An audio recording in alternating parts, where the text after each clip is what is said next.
আমরা পটিয়া রাজবাড়ির গোবিন্দ মন্দিরে ঢুকতেছি। আপনারা দেখতে পাচ্ছেন কত প্রাচীন একটি মন্দির আমরা এই মুহূর্তে দর্শন করছি।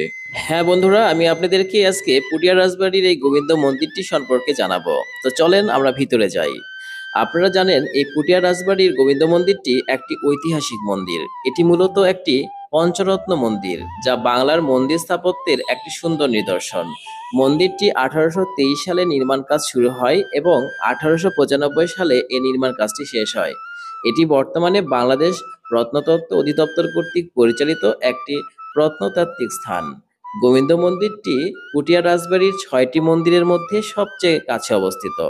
মন্দিরটি 18.28 মিটার উঁচু এবং এর আয়তন 209.3809 বর্গমিটার। এটি ইট, সুরকি ও পোড়ামাটি দিয়ে তৈরি।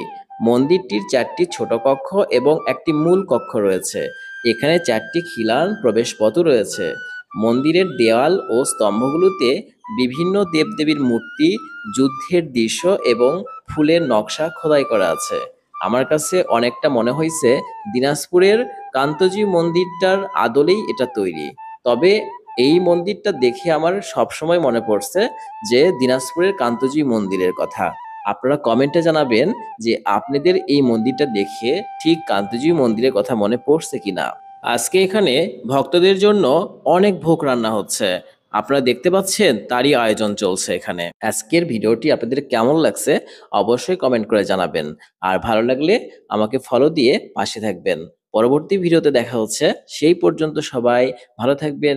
Tata, bye bye.